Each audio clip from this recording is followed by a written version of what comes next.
Welcome to Create New Futures, a show about thought-provoking ideas and practices you can use to create and shape your future in life and in business. Join Aviv Shahar, author and innovation strategy consultant, as he shares his proven strategies that have helped clients create breakthrough results. Aviv has guided executives at Fortune 100 companies, and now he wants to help you.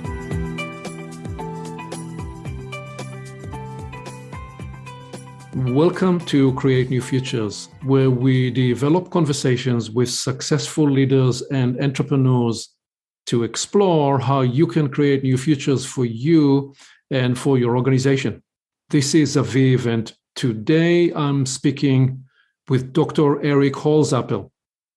Eric is an entrepreneur who has used mindfulness to transform his life and business and help others do the same. Eric has a PhD in economics. He has been a real estate CEO and developer for nearly 40 years. He guides clients in how to operate mindfully while improving business results, and is the author of Profit with Presence. Eric, welcome. Thank you. Thanks for having me. It's a privilege. Let me begin by asking you first, what is the high point of a typical week for you? Boy, it's almost always, if I have the opportunity to make a difference for somebody, to help them see something they didn't see before, or a different way to operate, to get better results with less stress, and just be happier. And what is the inner passion and motivation that propels that kind of experience for you? It's just presence. It's just, I find if I can be there present with someone, that's an automatic passion that I have, is to help them. It isn't something contrived or that I have to work at. I just find that's my humanity that comes through. So natural presence, natural humanity is a novelty factor in business. It can be, if you choose it. I mean, mindfulness to me is basically focus, that I can focus on what I choose to focus on and not everything else, because I can't focus on everything. And focus is so powerful in business. Our ability to focus on what we want, to me, does create business results. So I see it to be totally compatible with business. Well, so can you unpack these two ideas, mindfulness and focus? Where are they overlapping? Because people will see mindfulness to have a broader context, and at the same time you say there is a way to bring that awareness. Yeah, there is. I mean, just having a background of presence or awareness is one thing, and you can have that without focus. I get that. You can just kind of be more, and aware in a broad context, but that isn't useful. I mean, it can be useful for an individual, just reducing stress and those kind of things. But in business, we also have to produce results. And so I find within that mindfulness or presence is an ability to focus. It's a broader big mind context, but also the ability to zero in. And when I mean zero in, I mean zero in on what I choose to zero in on. And that's what we practice, is how do we focus on what we choose to versus everything that's coming at us? Because we have so many things coming at us in the modern era, from our phones, from advertising, from everything, from news medias. I mean, it's just, we're barraged. So I need to be able to focus on what I choose to focus on to be successful. So that's what we practice, and that's what I found to be really, really impactful in business. And at the same time, with that focus, I can still have some peace and calm and joy from just a broader mindfulness mindset. So I read in between the lines 2, possibly 3 modes of being. Let me say back to you what I perceive and tell me whether I'm on the money or not.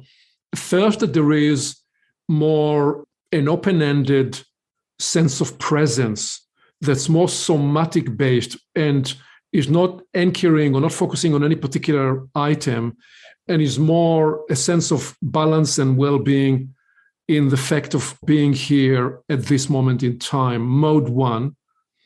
Mode 2, that space can actually be taken more into a mindful mapping where I become aware to all the moving elements in the theater around me, the people, the items, the urgent, the important, and I'm able to witness all of those. In the Air Force, we used to talk about this as seeing the whole theater. And the third one is that you can, from that second one, choose to focus on any one item and zero with great intensity to the exclusion of all else. How would you reframe? I think that's right on. And it's not that we can't or even don't want to multitask. Multitasking is essential in some ways, but I can't focus on everything I'm multitasking on. I need to focus on something. There may be still some other things going on, but I need to be able to focus on what I choose to focus on to get a desired result. Well, and that may be just being with the person I'm with at the moment or doing what I'm doing at the moment, right? But it doesn't mean there aren't other things operating in the background, because we do multitask, but I can't focus on all those things. Well, my discovery 41 years ago as a fighter pilot in the Air Force was that there was no such thing truly as multitasking. What that meant was you were moving your attention quickly from one item to another. And then there is the delay factor or the noise you bring from that one item to another. And that's where multitasking truly was proven to be a bogus engagement. So you are bringing this practice to clients, to business leaders, with the idea of truly engaging, laser focused. Tell me more. How do you coach that practice? And what is it that you find that people struggle with in terms of assimilating the practice? Yeah, almost universally, people struggle initially with for instance, we do meditation, and everybody doesn't have to do meditation. There are other things, but in our programs, we do meditation. And almost universally, people struggle with meditation at first. And one thing that we do with it is we start with really small bites, like 2 minutes of meditation, because the mind is so busy and so erratic when you first start. It can be daunting. Some people just go into the meditation and go, God, it's just making my mind so busy. I just can't do this. It's driving me. Well, in most instances, they just haven't noticed that the mind is, we have some 6,000 thoughts a day. The mind is going like that. So people struggle initially just with sticking with it in a slow bit, but after a month or two of doing just a couple minutes, things start to slow down a little bit. They find a little peace in it, and they can pick up. And what we're trying to get at initially is a separation between those thoughts and who we really are. I mean, we're the ones looking or evaluating the thoughts, having the thoughts. We're not those thoughts that are in there. So once you get to that period, and it takes a little bit of time, it can be very relieving and very stress reducing to not be associated with all the thoughts in our mind. Those can be going on, but I can operate from a different place. Discovering the eternally truthful fact that you are not your thoughts, you're not your feelings, you're not your emotions, you're the vessel with which they manifest, but you are not to identify with any of the above. So, and that takes some practice, because, this isn't how most of us were raised or focused on. We've just been raised with this totally cerebral approach to life. And it takes, for a lot of us, it's been 30, 40, 50, 60 years of operating one way. And then we say, okay, I'm going to shift gears and operate a different way. And the other thing, the struggle is, it's just impatience, that it does take a little bit. It isn't an instant, oh, there it is, maybe one moment, but then it's gone again. So it does take a little bit of practice to be able to do that. And then the practice is mostly noticing when I'm there, present, and when I'm not. And on my best days, I come and go. I get lost in it like anybody does.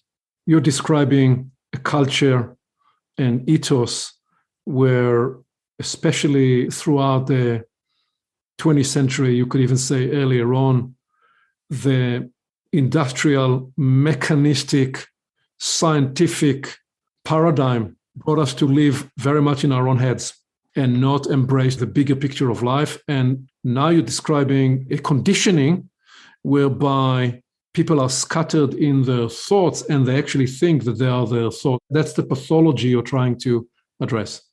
That's the pathology that we're up against, I think. Really, I call it a cultural lie because we've been trained to think producing and consuming things is everything. And I love business, so I love producing things and I love consuming things. But they're not a purpose in life and they don't bring happiness, in my experience. Happiness comes in those gaps. Living in the gap is those gaps where one thought stops before another one starts, those little gaps of joy, and noticing, things, or a brilliant sunset or whatever it is like, it's those little gaps that bring us peace and joy. I love business, and it's been we've totally increased production and human welfare and things. But even so, I think we all know people that are very rich, have all kinds of things, yet happiness remains elusive, and other people that have nothing and are very joyful. So I just say, I want to have it all. I want to have those things and I want to be happy. And the only way I've found to do it is to not reside in every little thing like that. I have to reside in a larger state. And I still love to do things, and I love to have things and produce things, but it's not where I look for my meaning in life. So describe a little more the idea of the gap and its place in your map of meaning. What is the gap you're talking about? And what is specifically the gap you are living into right now? Well, the gap I'm talking about is exactly what we talked about before, is realizing that we're not our thoughts. We're observing the thoughts, hopefully, and then we can start noticing the thoughts slow down a little bit and that there's a little spaciousness at times between them. And even when they're going on, I can reside somewhere else. I can reside in a place not tied up in them. And that's the gap, the little gap where I'm not my thoughts. Hopefully that one stops before another one starts. There's a little bit of a gap there. And that's when I can start noticing a disassociation between myself and my thoughts, a little separation. Oh, there's not a thought there. I'm still here. Oh, as a matter of fact, wow. I feel joy. Look at that sunset. Look at that beautiful scene, whatever it is, laughter, whatever it is. It's not usually anxiety and stress reside in the thoughts that we're having about things, rather than the thing themselves. So living in the gap is an invitation to discover the space, the presence, a ground you can be rooted in before and after your thoughts, before and after your feelings, and something that's nourishing rather than taking away from you. Yeah. And even during those thoughts and feelings at some point, you can have those go on and still be residing somewhere else. I don't think that happens initially, but as you go on further in it, I think you can notice that and still be residing in an underlying presence that is just satisfying and joyful. So what does it mean being a mindful leader, a mindful business owner? How do people bring this kind of practice, in your experience, effectively into their work, the rituals they conduct with their teams, their way of doing and being with their clients, and so on? Yeah, initially, I think it's best to keep it pretty private. We have a very skeptical society, skeptical world, and I don't think it's something that you have to broadcast. It's just a different way of operating and being. Like, for instance, just following your breath can be a great mindfulness, simple mindfulness practice, and nobody else knows what you're doing. You're just following your breath, and my breath brings me into presence. I think the first thing is to, achieve before you share and have some stabilization of practice, whether that ends up being formal meditation or other practices that allows you to be aware and present. The best way to share is, after you do it for a while, for people just to notice a difference in you and ask you, what's going on? How come that doesn't bother you when that, division is down $1 million for the quarter? Why aren't you upset that somebody didn't show up? Why aren't you reacting like you used to react? Also, I think, you just notice different people. Like with our company, we just started with one or two people that shared it with. I mean, I was just a private meditator for years and just came in. People didn't really know what I was doing. And then I might share a book, something with somebody. And then, there's an opening. And then we started in our company, a seed group, started with just 2 or 3 people, a monthly meeting with reading a book and maybe doing a little centering practice kind of things. And, 6 months later, we had a room full of people that were just interested in it. And the stress reduction, we're so stressed in the society. I mean, before coronavirus, before all that stuff, we were stressed. And then it got like squared, that we just got on steroids with stress. Yeah. And anything that we can offer our employees, I think, and our families that will reduce that stress is typically welcomed. Now, I would say it doesn't mean that everybody in the company needs to meditate. Hopefully some will. But when you get some more mindful people around, it's contagious. And it doesn't have to everybody doesn't have to be sitting on a cushion and meditating or those kind of things. It's very helpful to have, half the company or something to do that eventually that are doing some practices, but it's contagious. So there are really 2 conditions that you're trying to solve to. The first is what you describe as the scattered, fragmented, anxious preoccupation with thoughts. And that's one pathology or one condition that you are solving to with the practice of mindfulness. And then there is another layer that rides on top of that, which is when a person is triggered or polarized or upset or is in active conflict. So you've described so far how it brings a certain centeredness and a place of serenity in the gap between your thoughts.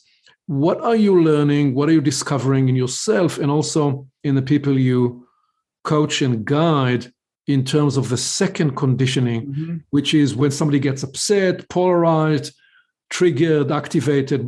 How would you invite them in those conditions to find the gap? Well, and I found this true for myself and for others. Oftentimes, those are blind spots that we really don't actively know that's our way of being at the time. And that's how other people know us. Like I had an anger issue and I still get angry. It's just part of me. Sometimes I get angry. I used to use it as an operating method to get what I wanted, whether it was at a closing or with kids or whatever, I could notice my anger element. Once I became aware of it, I made a commitment to myself that isn't how I wanted to operate. If I couldn't, convince people this was the way to do things, then I didn't need to get my way. And my anger didn't stop right away. And in fact, as I said, I still get angry, but now I notice it and I don't always react that way. Sometimes I have a quick response and I just need to apologize and take a walk or something. But other times I just see it coming. I just notice it and I go, just take a breath. Yeah. So you've developed attunement to the somatic cues, the somatic signs as they appear. And before anger manages you, you diffuse or you at least manage anger safely without hurting too much the people around you. And you find a way, when you get into mindfulness, it's awareness. Doesn't solve every problem you have, but then you find some ways to get some feedback. And as you get feedback, then you can take things on. Oh, geez, that's how I'm doing it. Sometimes it's just carrying a notebook and notice when you do it and write down and whatever it is. And just an intention not, to take these issues on and be mindful of them. Initially, I think, you see it and you can't stop it coming. Then you catch yourself halfway in and you stop, and that eventually you can, with practice, you see the train coming. And you get off the track, before. And, I'm not perfect, but I'll tell you, if I do it, I clean it up. I take myself to task to going and making the apology, and making it right. And that also trains myself not to do it again because I don't like doing that. I don't like going and apologizing for something. I'd rather do it right the first time. So when I follow through and do that, I'm training myself to, hey, that's not how you're going to operate. Operate this way. What is the central idea of profit with presence? The central idea is really like its essence would be happiness with focus, that we're happy first, that we've been trained that we go out and we do a lot of things, like we get a good education, we work our butts off, we get that good job, we go for the family, we get the house and the second house, and then someday we get rewarded with happiness, success, satisfaction. And what I have found is that's not really what happens. If we train ourselves those way, when we get that house and that Maserati and that other thing, normally our training just gets us to want more. We just set the bar higher and say, hey, I need a bigger house. I need 2 of those cars, and I need a vacation in the Bahamas. And there's nothing wrong with any of that. I don't have a problem with any of that. What I'm saying is, if we can flip it around a little bit and be happy first, and just be happy and grateful for what we have, I have found that success is easier to achieve because people would rather deal with somebody that's happy. You're going to get more calls and more business if you're someone that's decent to deal with.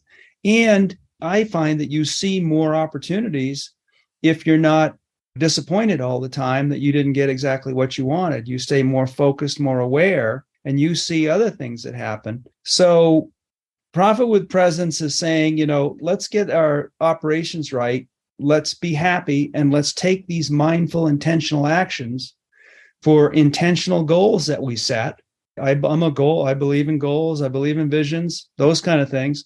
I'll take these mindful actions, and those mindful actions are what sets my karma.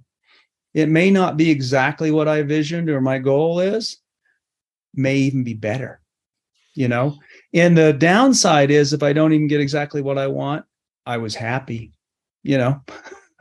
I was happy, which is why we set these things out to begin with. Why did we want the job and the money and the family and all those things? Is for happiness. So I just say we flip it around a little bit. And it's not that we don't want those material things. It's just not believing that that's going to be the source of our purpose and our happiness. Well, so this is your third P. So you've got the 2 Ps, the profit and presence, and then you bring purpose into it. So where do you place purpose in your map of meaning? Inner purposes and outer purposes. Inner purpose is, about being present, about realizing that I'm conscious and that I have thoughts, but I'm not my thoughts. That's my primary purpose, is to be with the people that I'm with and doing the things that I'm doing. And my outer purposes are my doings. And I try to find out the things that I'm really good at and that I love to do and focus on those. So can I be, and no matter what I'm doing, can I be present and decent person while I'm doing it, whatever I choose to do? Where do you place in this the idea of service, and how is service important inside this? First of all, the science on gratitude is irrefutable, how it just changes the brain. Dopamine and mirror neurons, everything happens when we're in gratitude. We start looking for things to be grateful for. Service is gratitude in action. It's even another level because we're actually taking action in it, not just thinking about it, but actually we're demonstrating our gratitude by service. And the other thing is that I found so important to success is what I call the precision effect. Recession effect is the world operates more at 90 degrees than it does in straight lines. For instance, bees, when they're going to make honey, right, the 90-degree angle they have is, boy, they pollinate all the plants. They pollinate all the flowers in the world. Similarly, like some of my most successful business ventures have come from nonprofit ventures in which I got to know other leaders. Like I spent a lot of time at the university here with Habitat for Humanity, with other things, economic development boards and other things. You get to know people on a whole different level when you're working in that thing, and things just happen and come your way that are positive. And you're with other givers that are around these things, and good things happen. You're setting your karma. It isn't always, it's counterintuitive to a lot of people. They want to say, well, once I make it, I'm going to go give of myself. My finding is normally you've trained yourself. No, you won't. You might write a check or whatnot, but when you actually go and give of yourself, you're setting a karma, you're setting things in action, and you're out in the world moving things, and things come back to you. If you or I are on a board and all of a sudden it comes up for you and you need an office space or a house or something else, and we're going for coffee, You just mention it. And I don't go there looking for that or the reason I do it, but those things happen all the time. My life has just been filled with blessings that have come back to me from the most unexpected places. And the relationships that I've gleaned with service are so much tighter than just transactional relationships. It's a huge part of success. Now, it's not the only way you can be successful, obviously, but it can be a really valid business strategy and make a big difference in the world.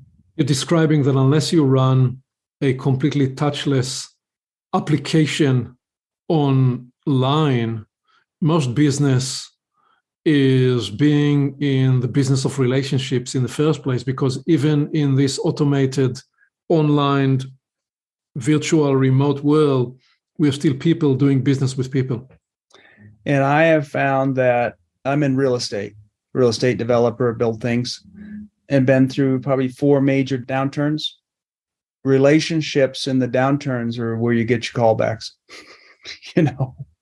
When times are down, those relationships just come in at the best times, that you think you don't have a friend in the world and the phone rings, and things just happen. Those relationships are really what gets you through thick and thin. So, Eric, how do you organize your priorities in the diverse areas of interest and passion? Awesome. This is my favorite. I think you have to have your priorities straight. So for me, number one is my mindset. And I do a morning routine because that's the start of my day. So I do a morning routine of some meditation, some mindful movement, gratitude, reading 10 pages from an inspirational book, those kind of things to get my mind in gear. So I call it baseball, this thing I come up with. So that's home plate for me, is getting my mindset right in the morning. The pitcher's mound is life, and I don't know what they're going to pitch. That day, something's going to come. I don't know if it's going to be a curveball or a floater or whatever, but life comes at me. I want to have the right mindset when I step out the door. First base for me is family and friends. I want to make sure my family and my friends have what they need for the day so that when I get to work, I can focus on work. Can't tell you the times you walk down the hall and people are on their Facebook page or texting or whatever, that they haven't really handled their personal life. They get to work and they're distracted. They're not focused. For me to focus on work, I need to know that I've taken care of my home. I do that and I make sure. It doesn't mean I never go to work without something there. Of course I do.